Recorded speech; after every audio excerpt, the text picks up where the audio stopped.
A little after 6, here we go. Today's picks are brought to you by the Joseph Abood flagship store. Experience exceptional quality, style, and service at its very best. By Agera Energy, the Tri-State's premier electricity and natural gas supplier.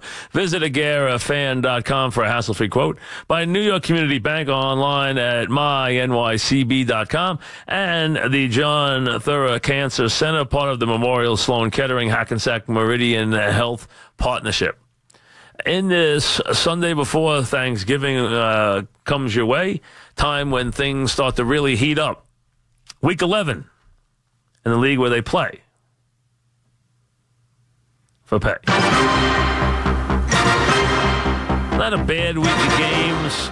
Not a lot of games that just jump off at you. Game number 1. The Redskins into New Orleans to take on the Red Hot Saints, who continue to win in a very big way.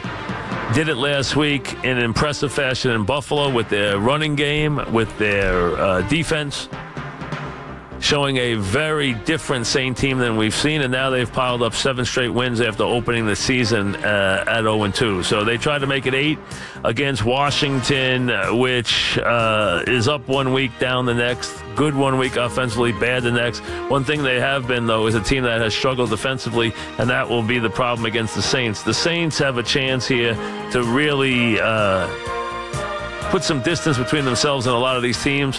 They have a chance to really stamp themselves as a major contender, and I think they'll come up big in this game at home. I think you're going to see them be tougher and tougher at home as they start to solidify their base here in this. And although Washington can score, they're banged up in a lot of spots. I mean, a lot of their people are hurt, and it's just very tough to get it done. I haven't been a big backer of the Saints during this stretch so far. This game is the first time where their line has kind of crept up. It has. They're a 7.5-point favorite, so it's 7 and a hook, which you don't like. It's not. It's a line that you probably like less than any other 7 and a hook, because sometimes you have to win this game by at least 10. Sometimes you have to win it by 14. It depends the way the game happens to break for you. But the line is 7.5. I think Washington puts up 20. I think the Saints put up 38. Give me the Saints minus 7.5. Game number 1. Game number 2. The Rams and the Vikings, I kind of gave this one away before. Really a tremendous battle of 7 and 2s. The Vikings have overcome the loss of their quarterback, the loss of Dalvin Cook, and they haven't missed a beat in taking clear supremacy in their division. They're 7 and 2. In come the 7 and 2 Rams, who have really been completely revitalized, completely transformed from soup to nuts by their very young, impressive coach. I mean, they look the part in every way. In all 3 facets of the game, they look like they're ready to take a very big leap very quickly.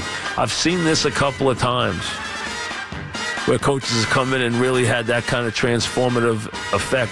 That's how big it's been this year for the Rams. This is a very good game, a very interesting game, and a game that'll be very telling because the winner will stamp themselves as a team that really has serious aspirations this year, that is looking at not only going to the playoffs, but getting a bye, maybe being the number 1 seed if things don't work out for Philly the next couple of weeks. So this is a game that gives everybody, really gives the winner a leg up.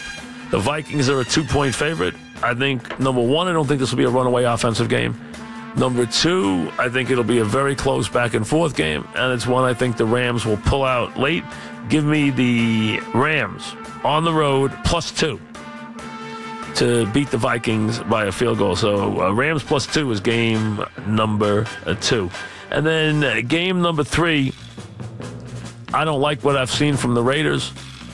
I'm not a big picker of the Pats. A lot of people just always pick New England and just leave it at that. I'm not one of those.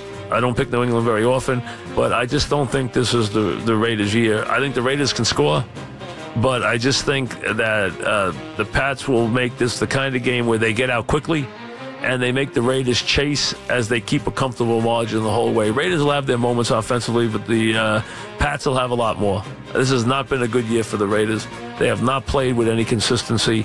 They have nearly not played with any consistency anywhere. And you heard Schrager say that the Raider fans are going to pack them in. That's fine. That will not in any way affect Tom Brady and his team.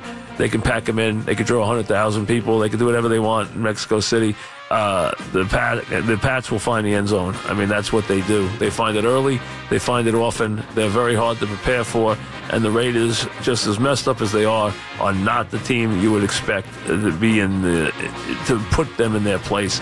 I think this is 38-24, and the Pats win again. They're in Mexico City on a neutral field, so to speak. Pats are a 6.5-point choice. I think they win this one by 2 touchdowns. Give me the Pats minus 6.5. So 3 picks for this Week 11. The Rams plus 2. The Saints minus 7.5. And the Pats minus 6.5. The picks for Week 11. Back after this.